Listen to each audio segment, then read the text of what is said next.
Olá, muito boa tarde. Boa tarde, Bruno. Boa tarde, Vera. Boa tarde, gente. Segunda-feira, semana começando, que alegria.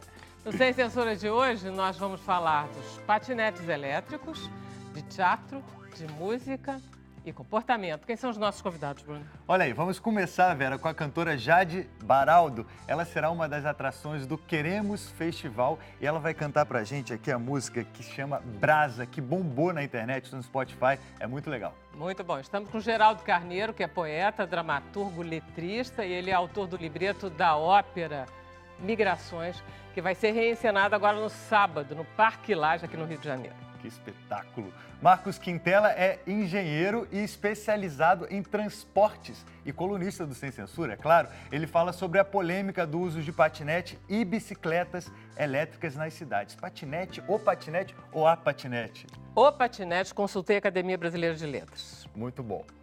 Estamos com Luiz Fernando Gevaerd, que é advogado, é escritor, e ele acaba de lançar o seu livro E se a Vida nos Separar? Ela vai falar de vários temas de direito de família, separações e casamentos, basicamente. Bom, você que está em casa está super convidado a participar do programa. É só colocar a hashtag Sem Censura nas redes sociais. Muito bom. Então, estamos prontas para ouvir você cantar essa sua linda música. E nós estamos com seu DJ, que é o... Meu produtor, Damien Set. Francês, está aqui no Rio de Janeiro. 22 anos no então Rio ele de fala Janeiro. mais carioca que francês. Falo, talvez. Muito bom. Tudo seu. Tudo meu. Vamos lá, Damien.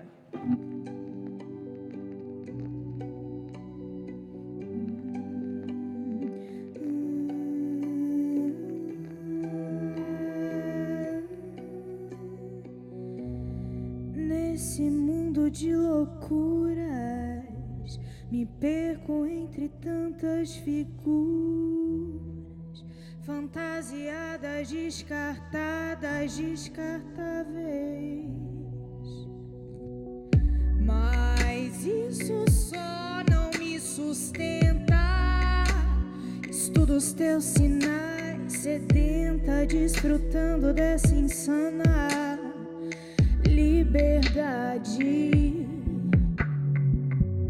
Silêncio no ambiente, a brasa fresca queima quente, vadia, louca, depravada.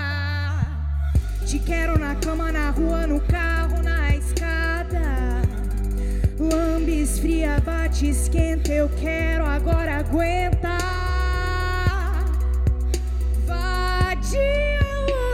Depravada, te quero na cama, na rua, no carro, na escada. Lambes fria, bate, esquenta, eu quero, agora aguenta.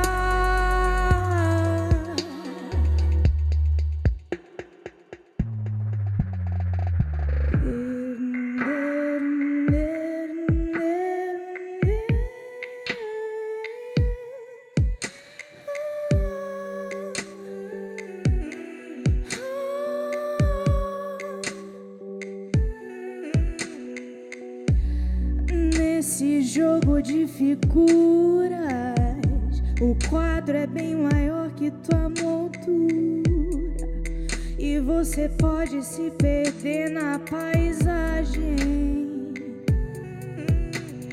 A chama cresce aonde venta, confundo os teus sinais, sedenta e prisioneira de uma estranha liberdade. Silêncio no ambiente, a brasa fresca queima quente, vadia, louca, depravada. Te quero na cama, na rua, no carro, na escada. Lambes fria, bate, esquenta, eu quero, agora aguenta. Vadia, louca, depravada. Te quero na cama, na rua, no carro, na escada. Lambes fria, bate, esquenta, eu quero, agora aguenta.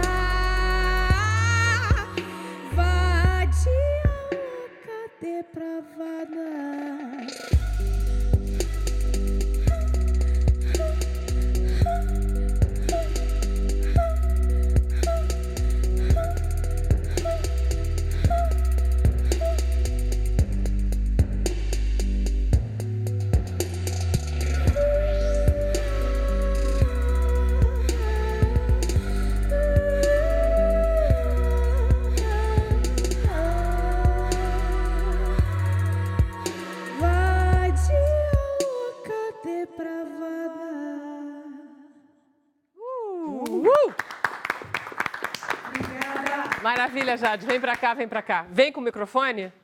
Beleza. Você novinha assim, mas você começou há muito tempo, porque você já falou com todo mundo, com o Marcos, com o Geraldo e com o Luiz Fernando. E vocês estavam passando o som. Olha só, você de criança, você canta. E teus pais são da música. Meu pai é violonista, minha mãe cantou por muito tempo. Então eu cresci, né, praticamente assim, nos bares. E ela cantava o quê, tua mãe? Pra ver que tipo de música você ouvia quando você era criança.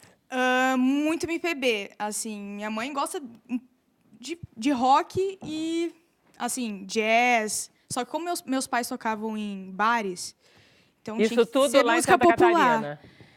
Não, pelo Brasil mundão inteiro. afora. Tá. Pelo Brasil, sim. E você ia com eles? Eu ia, né, fazer o quê? E eu adorava, eu ficava lá pulando, dormia nas cadeiras. Então é o tipo de ambiente que você conhece sempre, né? Ah, eu amo. Aí, vamos lá. Aí você foi pro The Voice, é isso?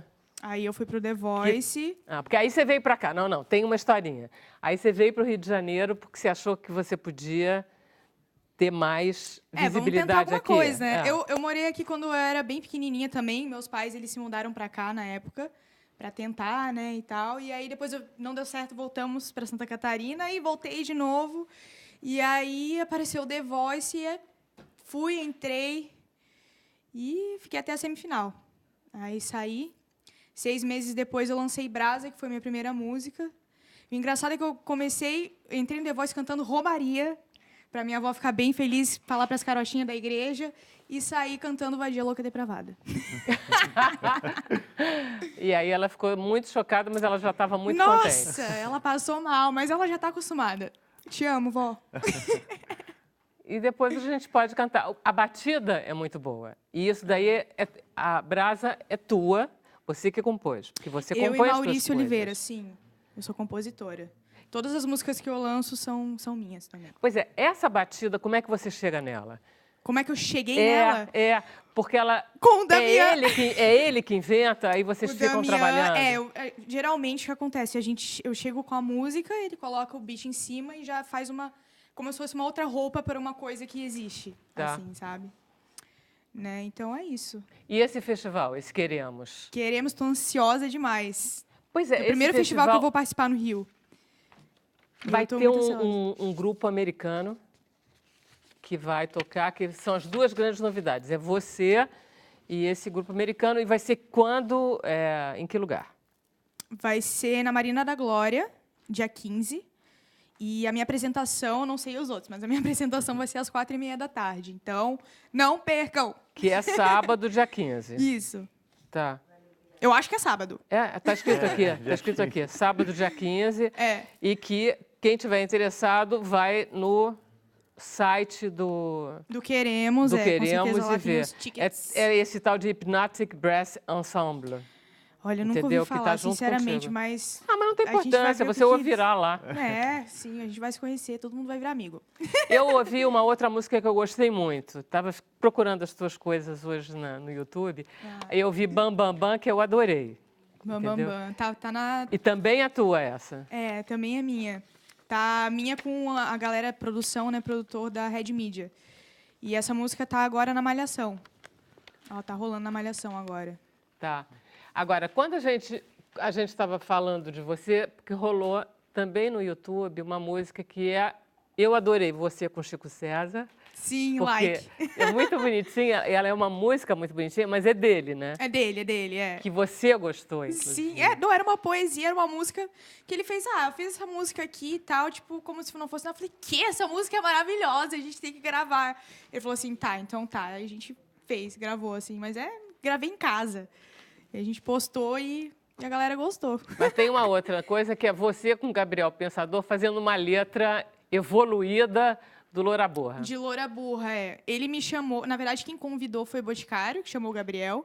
Convidou para fazer essa repaginada, né? Eu nem conhecia Loura Burra, para você ter noção. É porque é muito antigo já, essas alturas. Sim, Já mas não é graças não, a Deus Geraldo? eu não conhecia. Loura Quando eu Burra vi do aquilo, Gabriel é pensei, muito meu antigo. Deus. E aí eu falei, Não tá, acredito, vamos fazer. né? Não dá para acreditar, né? É muito louco.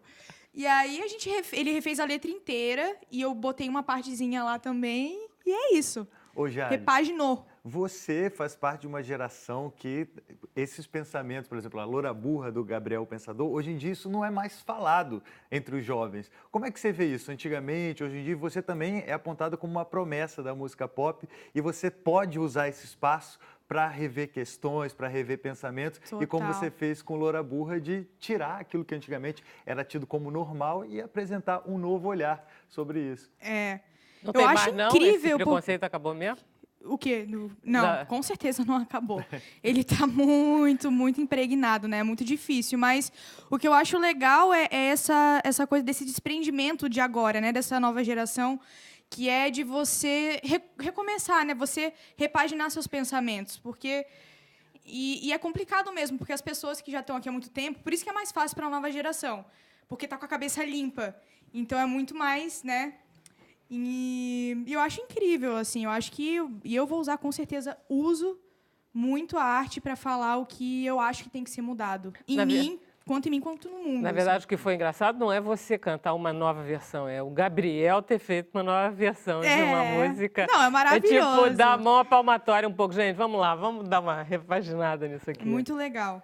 Né? Muito legal mesmo. Da parte Então tá. No final, você vai cantar qual? No final, eu vou cantar Eco. Foi a última que eu lancei. Tá bom. Juro que você vai me dar uma palhinha do Bam Bam Bam, senão eu vou ter que voltar Tá pra bom, internet. tá bom, prometo. Maravilha. A gente vai fazer um intervalo rapidinho, a gente volta.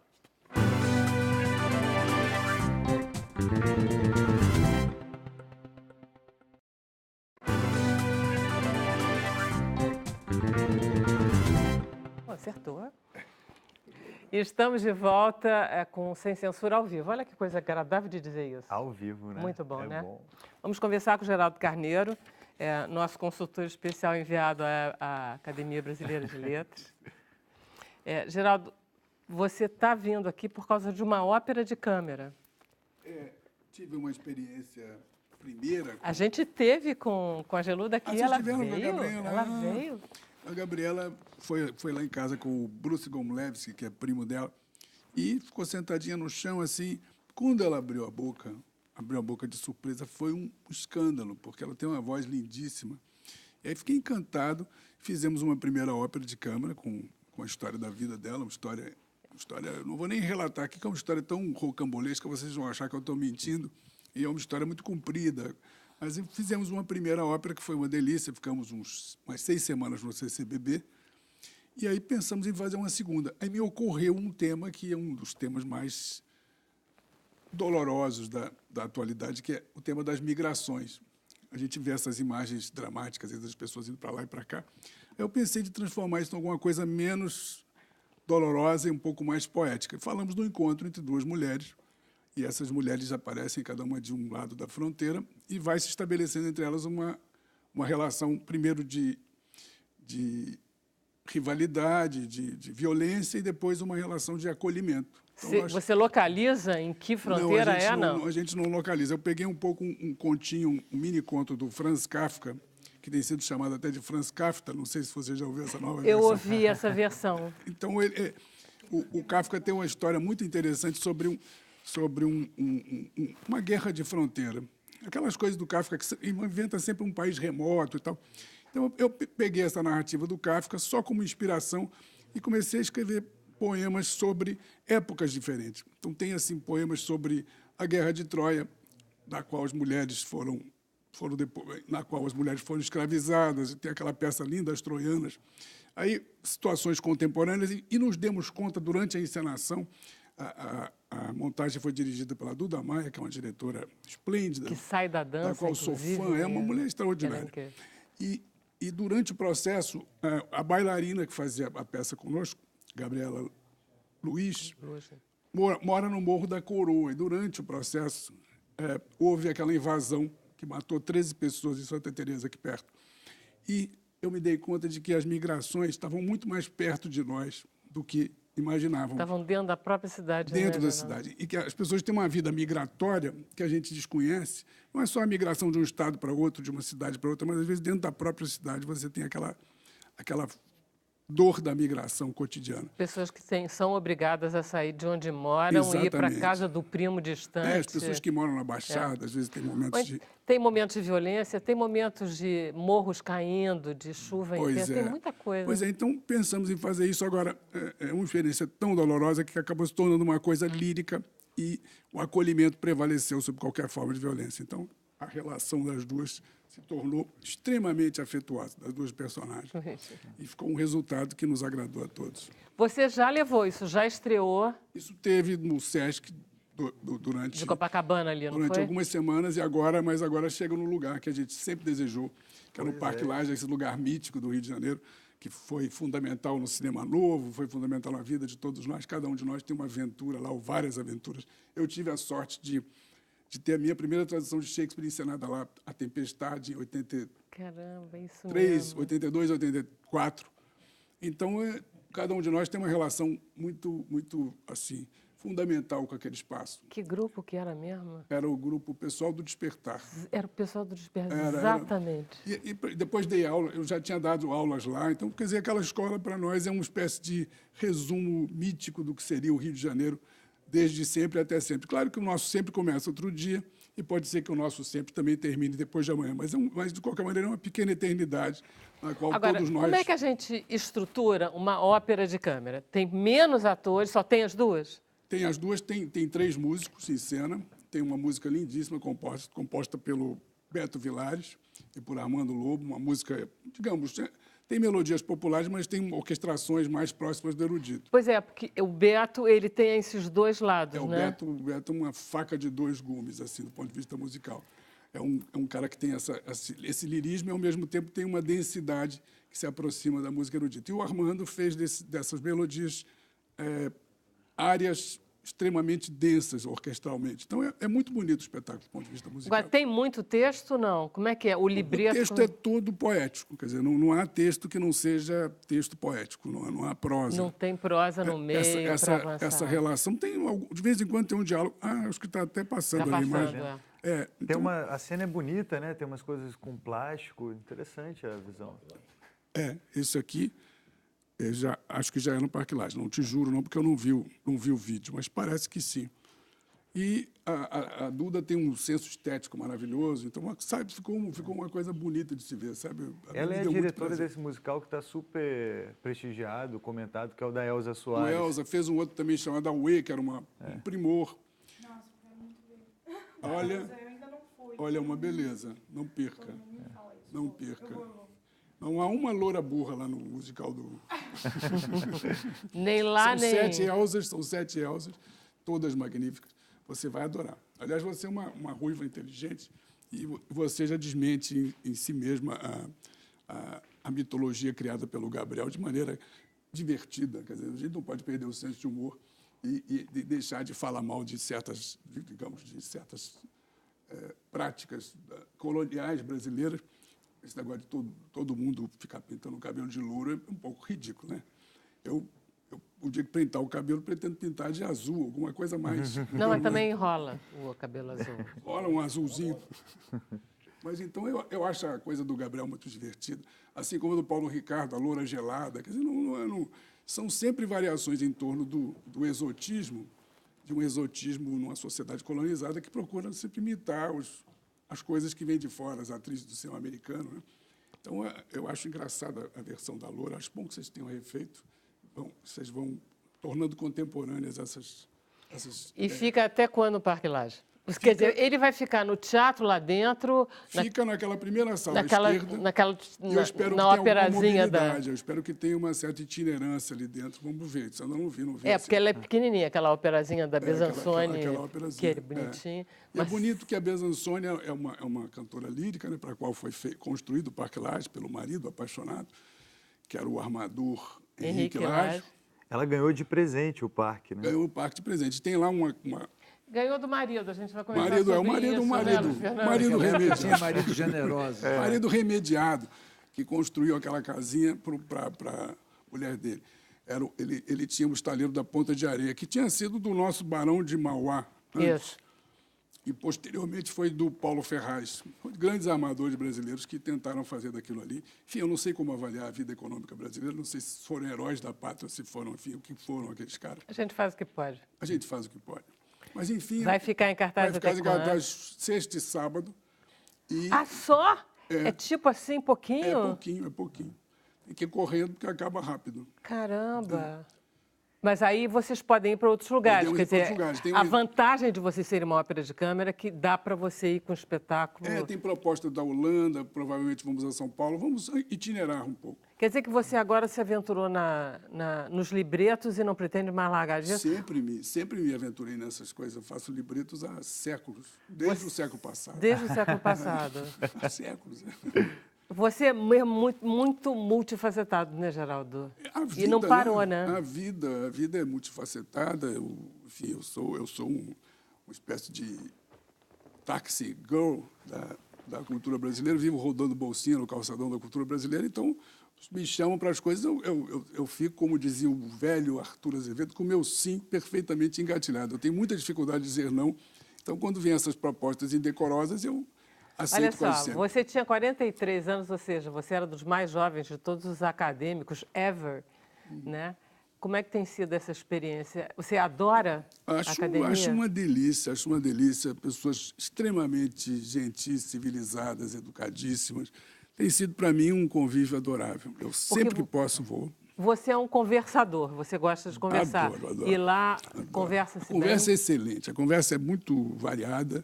Aliás, quem me convenceu a ir para a academia foi minha mulher, porque morreram alguns amigos meus com os quais eu conversava diariamente. Ela disse, pô, onde é que você vai arranjar tanta gente para conversar assim? Eu falei, é verdade, está difícil. Ela disse, vá para a academia, que tem umas pessoas magníficas. Ele está fazendo ficção em cima não da coisa, mas tudo bem. É a pura verdade. Eu já tinha muitos amigos lá e são amigos, essa oportunidade de encontrar quase que semanalmente com tantas pessoas brilhantes é um prazer. Mas você não chega aí lá toda semana? Eu tento. Sempre que possível eu vou. Sempre que possível. Adoro. E é um vício. O Ferreira Goulart, por exemplo, que entrou para lá cheio de dedos, achando que iria pouco, nunca perdeu uma sessão. É muito agradável, realmente. São muitas informações curiosas. Você lembra que o Darcy Ribeiro ele dizia que o Senado ele também demorou muito tempo para ser eleito senador? Ele dizia, aqui é o paraíso. Ele dizia isso. É um pouco isso, não é? Não, vocês demoram tanto a aceitar esse tipo de... achando que é uma falsa honraria, mas não é verdade. É outra sabe coisa, que eu nunca imaginei esse negócio. Eu me lembro que foi a primeira vez lá na posse do meu amigo João Ubaldo Ribeiro, em 1994. E para minha surpresa, eu fui lá um pouco assim, empurrado. Uns amigos me empurraram, minha namorada me empurraram para ir, um pouco constrangido. Quando chegou lá, achei agradabilíssimo. Já tinha vários amigos lá, Antônio Ais, que era meu amigo, Nélida, acho que já estava lá. Várias pessoas encantadoras. E logo no ano seguinte entrou o Antônio Calado, que era meu grande amigo. Então, é engraçado, a academia, na prática, assim, em teoria, me parecia um lugar assim, um lugar meio, digamos, careta. Vetusto. Vetusto é uma palavra perfeita. Mas, na prática, sempre me pareceu agradabilíssimo. Eu fui falar algumas vezes lá e me senti absolutamente em casa. Sabe quando acontece uma espécie de casamento espiritual? E aí foi tão bom, foi sempre tão agradável. Nunca tive um constrangimento assim. Nem ideológico, né? Isso aqui é engraçado. Ideologicamente, claro que há diferenças. Sim, mas... Eu sempre fui, por exemplo, uma pessoa, digamos, um radical livre, para usar malversar uma expressão que uma versão ambientalista sempre fui um radical livre. Então, mas também sou uma pessoa civilizada, então sei conversar com quem não pensa exatamente igual a mim. E as pessoas são muito educadas. Muito bem educadas. Então, e não há, assim, pessoas que têm méritos, que têm formação, então você conversa num nível bom, sabe? Isso é muito agradável. Dá até uma sensação de diálogo permanente, que é uma lição para a vida, para a nacionalidade. Eu acho que a academia, em alguns momentos, se torna uma espécie de bastião. Como aqui você tinha o bastião, que era o Sebastião Prata, o Grande Otelo, a academia se torna um pouco o bastião, um baluarte assim, de uma certa liberdade de pensamento. Eu acho que ela pode ter um papel muito importante na vida nacional. Eu acho que a partir do momento que as mulheres começaram a entrar, que deu uma certa arejada, a academia melhorou. Raquel, Nélida, puxando a brasa para minha Ana Maria Machado, mulheres extraordinárias, né? Rosisca, são mulheres extraordinárias. Lígia Fagundes Telles, e eu acho que cada vez tomara que as mulheres sejam majoritárias e que até Nem precisa. levem os homens para uma reserva ecológica. Eu acho que os homens já fizeram muita besteira no mundo. Eu acho que é a vez das mulheres tomarem conta de tudo e darem um rumo melhor para o planeta. Sim. Você não acha? Você não acha? Sobretudo aquela mulher que ela falou lá, aquela depravada. Você se inspirou em quê para escrever aquela canção? Em mim. Que coisa Mas maravilhosa. olha que delícia, uma depravada, tudo que a gente precisa.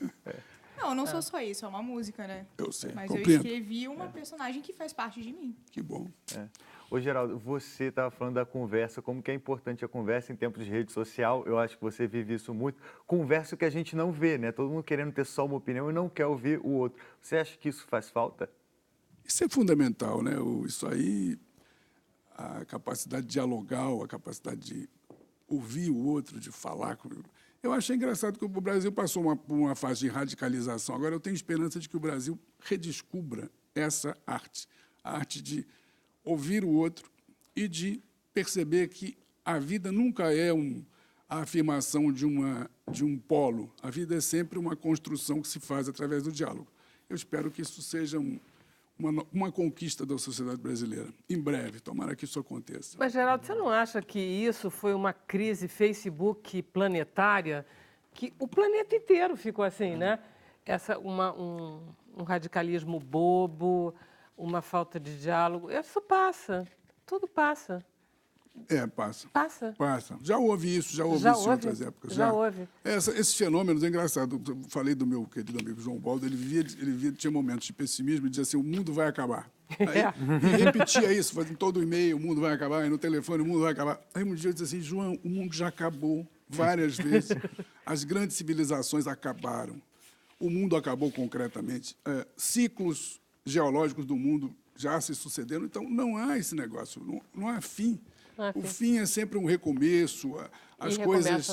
As coisas se modificam e se transformam muito. Então, essa ilusão de fazer prevalecer uma ideia, uma opinião, é uma coisa tão precária e tão provisória sempre. É preciso perceber que nós somos parte de um fluxo. Claro, cada um de nós com suas convicções religiosas ou suas dúvidas metafísicas, pode chamar esse fluxo de qualquer coisa, do que quiser, ou até não acreditar no fluxo, achar que tem uma outra visão filosófica e achar que o mundo é uma coisa congelada em si mesmo. Você pode ser um Platão maluco que acha que existe um mundo ideal, onde está tudo lá desenhado desde sempre e até sempre, mas a gente tem que compreender que esse fluxo não necessariamente depende nem de nós, nem da nossa circunstância, nem da nossa civilização. E nem do que a gente pensa. Pois é. Também. Maravilha, Geraldo. É um prazer tê-lo aqui. Obrigado, é uma querido. honra. E como tudo passa na vida, não é, Luiz Fernando? Verdade. Os casamentos são engraçados, porque eu estava lendo no seu livro que os casamentos aumentaram, os divórcios aumentaram exponencialmente. Verdade. E os recasamentos também aumentaram. Ou seja, a gente casa uma vez, não dá certo, separa, divorcia, dá tudo errado, mas casa de novo porque a esperança é maior. O amor prevalece, né? Eu digo que o recasamento é a vitória da esperança sobre a experiência. Isso. Então, o amor está sempre em voga e as pessoas querem se unir. O problema é que há uma interferência do Estado, às vezes até indevida, porque é uma formalidade que o amor não reconhece, né? O amor não reconhece formalidades, né? Então, quando se reconhece direitos na informalidade, isso assusta muito. Aconteceu com a união estável. As pessoas se uniam sem documento, sem papel, sem coisa nenhuma, porque, curiosamente, o Estado diz que protege a família, mas dificulta o casamento e facilita o divórcio, né? Então, é complexa essa visão sociológica do que é a vida familiar, né? Então, os avanços também, o direito de família foi a área do direito que mais avançou nos últimos tempos, com o reconhecimento de direitos de todos, né? Sem preconceito, sem limites, né? Veja o reconhecimento das uniões homoafetivas e outros modelos de arranjos familiares, né? Você é gaúcho? Eu sou paranaense. Paranaense. Estamos aqui com o Sul muito bem apresentado. Eu sou catarinense. Pois é, olha aí que beleza. Brusquense. Brusquense. Eu estava lendo seu livro, tem uma coisa muito confortável, que é você poder pegar um livro como esse. Não é o seu primeiro, você tem aquele outro... Quando o Amor Acaba na Justiça, eu tenho o Guia do Bom Divórcio, tenho vários livros. O que é muito agradável é saber que a gente está lidando com uma pessoa que tem uma prática de relacionamento com os casais com problemas muito grande. Então, o índice é muito bom, porque eu fui ali no índice e eu procurei várias coisas que me interessavam pessoalmente. Os títulos são bons, né? São ótimos, entendeu? Então, você vê lá, o que dizer ao filho quando você vai separar? Porque as pessoas, o casamento dura até 10 anos, a crise não sei, você pode fazer ali consultas e tal. Variadas, o único problema é o seguinte, eu gostaria muito de dar esse livro para todo mundo que vai se casar, mas eu não posso fazer isso. Eu não posso dar um livro, né, dizendo assim, a vida pode nos separar. Eu não posso estabelecer essa crise para um casal que vai se separar. Sabe aquele livro... os 1000 lugares que você deve viver antes de morrer, você não pode dar para uma pessoa velha. Porque como é que você vai fazer? Mas, às vezes, você sabendo do conteúdo desse livro pode evitar alguma crise, não? Com certeza. É essa a ideia. Com certeza, porque o primeiro título que se desenhou para esse livro, que estava na minha cabeça desde sempre, é Até que a Vida nos Separe. Mas daí eu achei muito definitivo, né? Muito imperativo, né? E daí surgiu a ideia de fazer essa provocação filosófica. E se a vida nos separar? Né? Então, ele serve tanto para quem vai se casar, para quem está casado para manter o casamento, e para quem já terminou e como proceder, porque termina lá no último capítulo algumas regras de etiqueta sobre como se comportar depois de divorciado. Eu adorei isso. Tem uma frase sua que é ótima.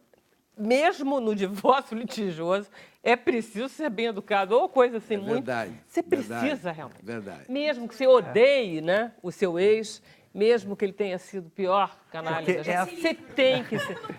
Não, esse a livro, faixa os de livros Gaza, né? O do divórcio litigioso, a sala deve ser a faixa de Gaza. São duas opiniões. Porque também fica sem sentido, né? Que às vezes eu no meu escritório, eu recebo pessoas que não estão prontas para se divorciar.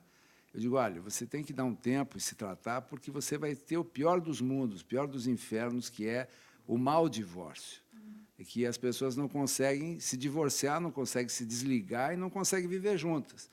Que é isso, a faixa de Gaza em casa. Você recomenda a terapia psicológica. Olha só que maravilha, se chegar no advogado, não, meu filho, vai para o psicólogo, volta faz a depois. terapia. Ótimo. Isso faz parte de uma transformação, né? Porque a pessoa acreditava numa coisa e, de repente...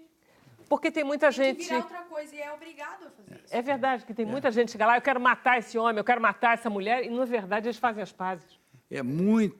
Muitas vezes, há estatística séria que diz o seguinte, que em 6 meses, mais de 60% das pessoas se arrependem do divórcio. Olha... 60% é um contingente enorme de pessoas. E geralmente se arrepende por conta de quê? Porque viram o seguinte, que tem muita ilusão. Aliás, tem um livro recente que chama Nude, que trata da engenharia econômica, da economia comportamental, que diz que as decisões elas são induzidas. Então, o processo decisório está muito comprometido, porque se vende uma lenda, uma fantasia de que o divórcio resolve tudo. O divórcio não resolve tudo. O divórcio resolve, em alguns casos, pela amputação, um relacionamento que as pessoas cansaram de investir para recuperar. Porque se houver o mesmo investimento que se faz num novo relacionamento, naquele antigo, é perfeitamente possível recuperar. Para ser recuperado. Só que há todo um composto, né, social de que o divórcio resolve. Posso fazer uma pergunta Claro. muito, muito difícil? Você que trata disso há muitos anos. 40 anos. Quem é que é pior num tratamento, os homens ou as mulheres? Olha, é o Você traído. sendo... É o traído. Mas a traição é um problema sério? Há um mito de que a infidelidade conjugal leva ao divórcio. Não é verdade. verdade. As pessoas conseguem perdoar, superar, etc.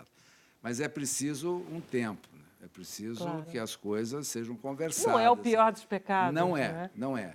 O que acontece que é destrutivo demais é a soma das pequenas diferenças, que é traduzido pela incapacidade que algumas pessoas têm de mudar.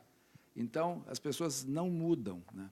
Então, como não E fazem deixa acumular modificação... também. Exatamente. Então, são tão difíceis os homens quanto as mulheres? É igualzinho? Tanto quanto. Aliás, eu acho até que os homens são mais fáceis, porque tem aí um novo macho no mercado, né? Claro. Um novo homem. Né?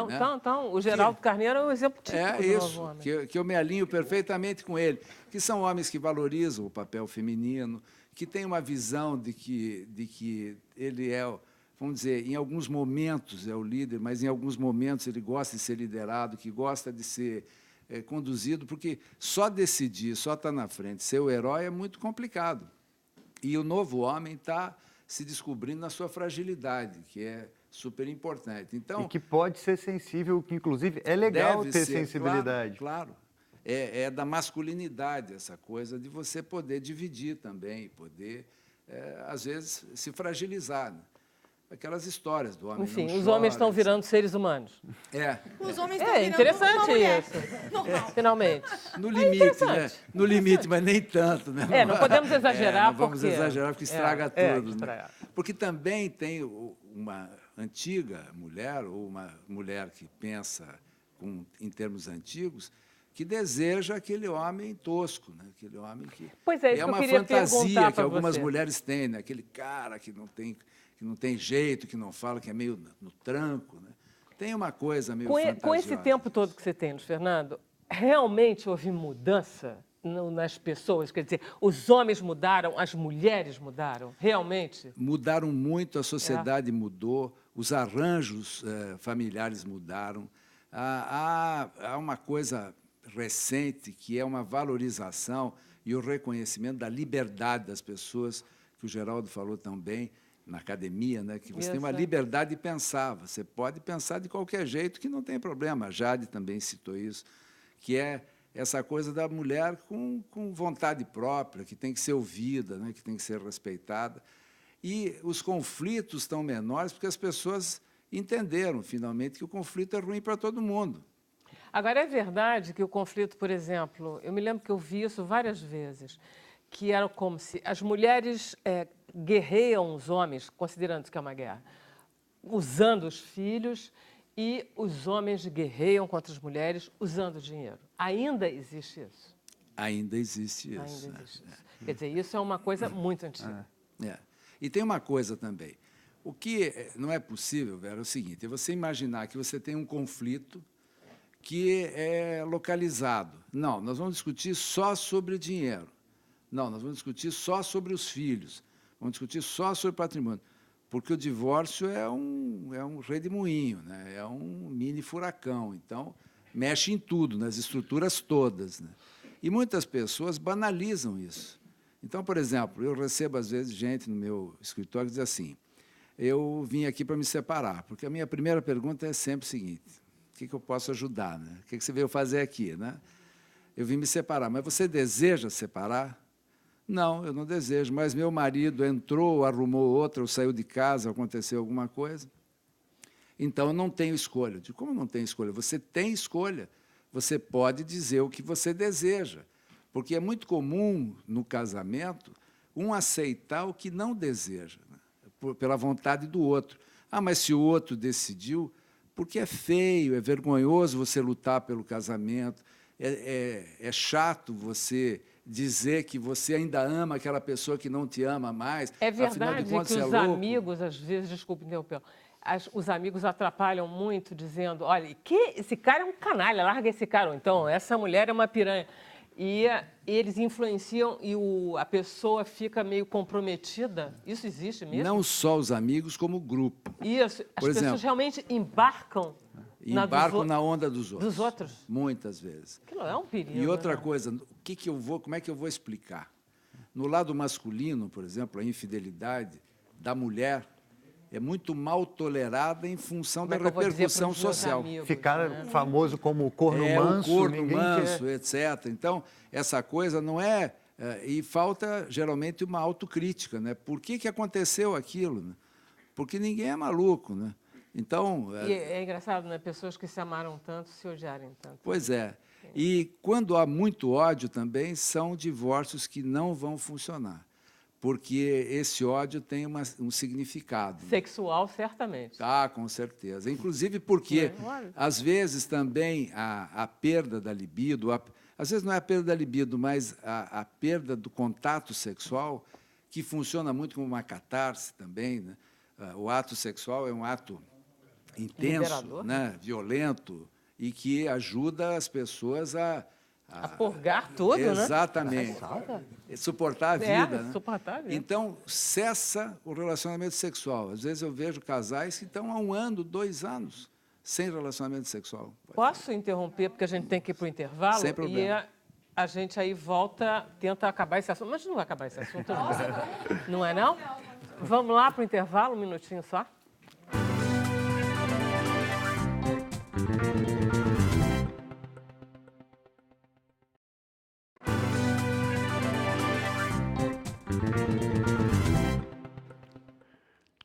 Voltamos com Sem Censura ao vivo. Vamos passar a palavra para Bruno Barros. Olha aí, Vera Barroso, chegou a hora que é a hora que eu mais gosto aqui de saber o que você em casa está achando do programa, com elogios, com críticas, é tudo super bem-vindo. Vamos para a primeira mensagem do Rogerinho. Roger, é tanto Roger. Ele fala que o Sem Censura é um grande show vespertino. Obrigado, Rogério, aí pela sua mensagem. A gente tem a Zilda Salima falando que a Jade é muito linda. Eu acho que essas foram as mensagens de hoje. A Jade gostou, ela é linda demais também, muito talentosa. Daqui a pouco ela vai cantar mais. E você em casa, quer mandar pergunta? Quer que a sua mensagem apareça aqui na nossa tela? # Sem Censura nas redes sociais. Vera Barroso. Maravilha, Bruno. Então, deixa eu pedir licença para o Luiz Fernando. Claro. A gente vai deixar perguntas, inclusive, dos telespectadores, para quando a gente for para o Facebook. E eu queria também só lembrar o seguinte, o livro é escrito para público leigo, não é para advogados, é para todo mundo. E ele é muito agradável de ler, está muito bem escrito. É uma linguagem bem acessível, obrigado. E dá para consultar, gostoso, gostoso. Gostei muito. Muito bom. E a gente volta a esse assunto, não é, Jade? Que a gente, isso é interminável. Tá muito interessante esse assunto. Eu não vou perguntar quantas vezes a gente se casou aqui, porque vai dar um número maior do que o número de participantes. Marcos, vamos então falar desse assunto que são, pega o microfone, que são os patinetes elétricos, as bicicletas elétricas e todos esses acidentes que têm acontecido. A gente vê... Hoje está acontecendo esse fenômeno, né, moderno, né, de mobilidade urbana no mundo inteiro. Isso aqui não é só um fato que está acontecendo aqui no Brasil, né? Está acontecendo no mundo inteiro e as polêmicas são as mesmas. Porque aqui no Brasil, não é porque é aqui no Brasil. Né? Então, hoje, as notícias de São Paulo, né, são bastante interessantes, que estão tentando regulamentar. Repete aí um pouco o que está acontecendo. O prefeito tinha conseguido... O Ministério Público atuou e parece que eles tentaram lá suspender o uso e proibir o abandono dos patinetes, impor regras, impor o capacete, impor velocidade, tudo bem. Mas, da mesma maneira que eles impõem essas restrições, é uma situação que é bem controvertida, porque é o seguinte, eu vou tirar o patinete da calçada e jogar na ciclovia e na rua. E aí eu passo a ter um convívio do patinete com os veículos. Então, eu estou criando uma situação bastante complicada. Eu já fiz algumas entrevistas sobre isso, né? E tenho o meu pensamento que é importante, qualquer meio de mobilidade urbana é importante. Né? Que te livre do carro, inclusive. Sim, exatamente. É não poluente, é ambientalmente correto, tudo bem. Mas é uma questão, antes de tudo, de educação. Porque nós não podemos incorrer no mesmo problema que, por exemplo, do lixo zero. O lixo zero é aquela ação aqui no Rio de Janeiro que você fica, a Guarda Municipal com um agente da Conlub tentando multar quem joga alguma coisa na rua. Estatisticamente, você vai ver que é injusto, né? Porque vai acontecer o quê? A multa em um cidadão a cada, 1.000, vou chutando aqui. Vai acontecer a mesma coisa nessa penalização do patinete. Você não vai conseguir multar e nem restringir com multas, nem parar todos os usuários de patinete o dia inteiro. Você não vai ter agente, não vai ter condição física de fazer isso. Então, E até porque a cidade não tem ciclovia. Então, se não tem ciclovia, você vai ter que andar na calçada. as ciclovias A ciclovia hoje... até que a gente tem, né? Tem, mas Ela elas cai. têm problemas. Elas têm problema de continuidade, ela tem problema de De piso, continuidade. ela tem problema de segurança, tem problema da educação do povo que invade a ciclovia. Né? Então, tem as ciclofaixas, que tem os compartilhamentos, tem tudo. Enfim, então como é que está a situação legal dos patinetes? Podemos usar os patinetes à vontade? Não há uma regulamentação Não há. definitiva em nenhum lugar do mundo ainda. Nova York, por exemplo, baniu. Foi uma das cidades do mundo proibiu? que proibiu. Eu não sei como é que eles estão impondo essa restrição. Tá. Né? Paris agora está querendo impor uma multa de 135 euros. Aí vem o caso do lixo zero. Como é que ele faz isso? Vai fazer sim, vai fazer com 1, 2, 3, 4 pessoas, mas a maioria não vai acontecer. Eu vejo o seguinte, tem que começar... Mas São Paulo já tem uma lei, não? São 3 cidades no Brasil, parece que nós temos só 13 cidades onde há o patinete, que é São Paulo, Florianópolis e Vitória, não é que há um patinete, que há a regulamentação em discussão. Das 13 cidades, basicamente todas são Sudeste e Sul, exceto Recife, que também tem o uso do patinete. Então, nós temos hoje 13 cidades que estão acontecendo esse fenômeno e deve expandir isso para outros. Eu vejo que tem que começar dentro da tecnologia. A tecnologia é fundamental. O aplicativo tem condições técnicas de limitar a velocidade. Então, eu não posso chegar e falar assim, olha, você só pode andar 20 km por hora. Como é que eu vou andar 20 km por hora? Eu tenho que ter um velocímetro, eu tenho que ter consciência e tenho que respeitar. Não, tem que ter uma restrição tecnológica. Aquele patinete não pode ultrapassar 20 km por hora por questões tecnológicas. Não adianta eu acelerar. Que nem os ônibus que não conseguem mais porque eles são mais regulados. Dizem Né? que sim, mas eles... Não. Você vai numa terra Não. do Flamengo, Teori- você vê que não é bem assim. Enfim, Tá bom, teoricamente. Teoricamente. Sim. Então, o Até patinete... porque é muito sensível. Eu já andei de patinete, o patinete elétrico, você aperta aquilo ali, você piscou, você está com 25 quilômetros. Eles chegam a 30 km por hora. Sabe o que acontece? todo mundo aqui já andou nesses eu patinetes? adoro. Você É adora? divertido, Você né? anda? Ainda é divertido. Não, eu também não. Eu também não. Marcos, você gostou? Eu não cheguei a andar, né? Eu sou usuário de bicicleta, eu pedalo o tempo todo e às vezes eu fico horrorizado, porque eu pedalo ali pelo meu velocímetro, em média entre 20 e 25 km por hora, isso quando dá para desenvolver. E tem casos que patinete passa por mim. Né? Então eu fico horrorizado pela velocidade, porque nós não temos noção. Todo mundo acha que 30 km por hora é uma velocidade baixa.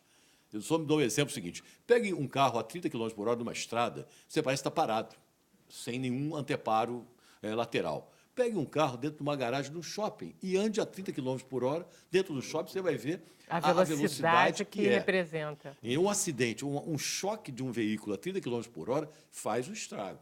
Testes são feitos a 40 km por hora para a segurança de veículos. Quando a gente atropela alguém de bicicleta, a gente machuca a pessoa e a gente se E uma machuca. bicicleta, aí vamos chegar na bicicleta elétrica, também tem, pior ainda, a bicicleta elétrica pode chegar a 40 km por hora, 30. Então, o Código nosso de Trânsito impõe, nas calçadas, uma velocidade de 6 km por hora e nas ciclovias seria 20 km por hora. Muito bem. Isso aí, só tecnologicamente, os 20 km seriam possíveis, limitando. Os 6 km na calçada, aí é o bom senso de cada um, e aí é questão de campanha educativa. Então, eu venho com tecnologia e educação. A educação, ela tem que ser realmente conscientização, muito mais do que educação. E o capacete, Marcos, o que você acha? O capacete, ele tira um pouco o sentido, né, de liberdade. De você uso pegar aqui e largar ali, imediato, né? Exatamente. É muito Carregar. chato usar capacete. Vamos Carregar o Seja capacete, chato. É igual a bicicleta. Por exemplo, eu vejo hoje... Você anda de bicicleta de capacete? Falando... Não, francamente. Pode contar. Não, já vi... De vez em quando, sim. Porque eu vou muito à praia, então quando eu vou à praia eu não uso, mas quando eu vou dar uma pedalada mais É longa... obrigatório? Para bicicleta? É obrigatório. Aí que vem também aquelas... Olha, como é que se fiscaliza isso? Então, é questão de educação. Eu acho que a educação é tudo, mais do que usar o capacete. A educação é o uso da bicicleta. Porque nossas calçadas, o que acontece em mobilidade urbana? A mobilidade urbana, tecnicamente, começa na sua calçada. Todos você fala, mobilidade urbana é trem, é ônibus. Não, mobilidade urbana começa na hora que você sai de casa. O modo a pé é um modo considerado importantíssimo. Inclusive, a nossa matriz de transporte urbano no Brasil, o modo a pé hoje, por vários motivos, representa 30% das pessoas que andam a pé nas regiões metropolitanas. O modo chamado a pé. Quer dizer, ali, o que acontece? Você sai na sua calçada, você já tem uma calçada deficiente, uma calçada ruim, uma calçada, muitas vezes, estreita, e você tem que conviver ali bicicleta, pessoas, cadeiras de roda, idosos, crianças e... Animais. Patinete e animais. É impossível, concorda que é impossível você viver esse escarcéu que viram nas nossas calçadas? E hoje está acontecendo isso. Você vai em Copacabana, zona sul do Rio de Janeiro, é uma coisa de louco. As pessoas, os patinetes andam a velocidade acima do normal, né? Então, o que acontece?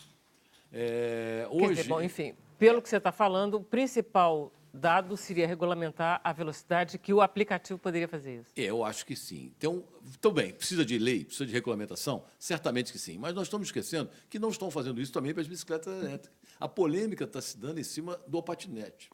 Tá? E as bicicletas estão regulamentadas? Igualzinho, né? Igualzinho. Mas aí dá para fazer uma ação conjunta, né? Eu questiono o uso da bicicleta elétrica, por exemplo, nas ciclovias, como elas estão acontecendo, a velocidades espantosas. Marcos, eu vou fazer igualzinho com o Luiz Fernando. A gente vai para o final do programa. No Facebook a gente continua essa coisa. Deixa eu pedir para a Jade terminar o programa cantando, pode ser?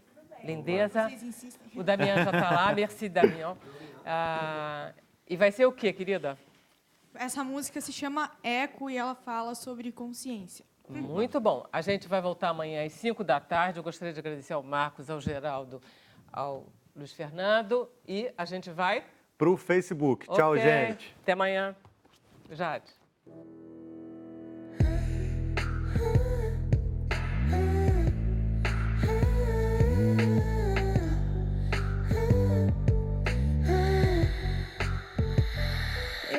Consigo engolir essas verdades calculadas, essas respostas encaixadas que limitam meu saber, o saber de sentir a esperança, de tentar evoluir sem enxergar o fim da linha, mesmo se ela não existir, mesmo se ela não existir.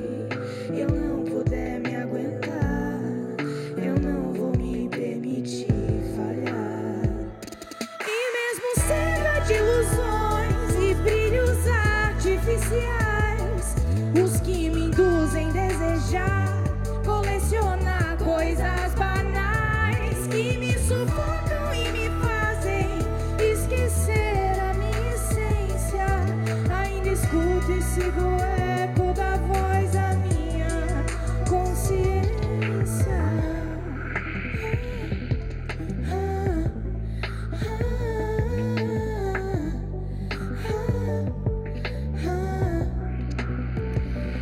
Eu vou sentar e assistir você morrer na sua teia, seu castelinho de areia lentamente vai cair.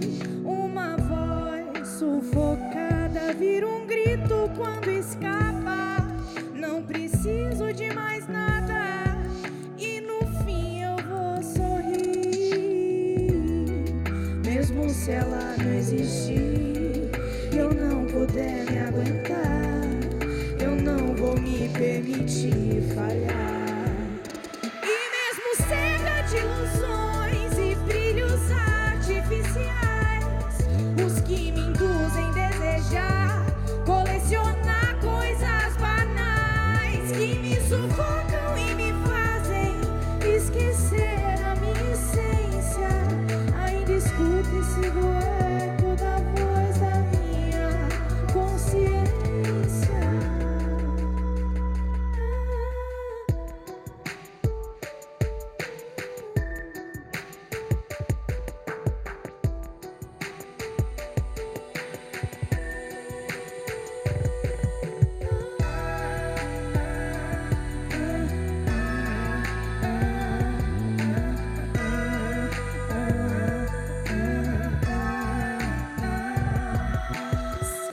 De ilusões e brilhos artificiais que me induzem a desejar colecionar coisas banais que me sufocam e me fazem esquecer a minha essência.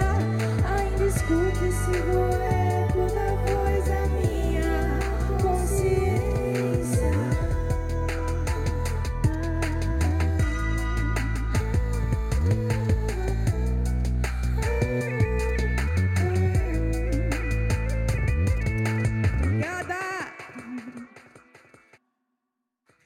coisa linda. Volta pra cá, gente. Volta, Vem que a gente pra cá, ainda tá no traz Facebook. microfone. Ah, não acabou? Não.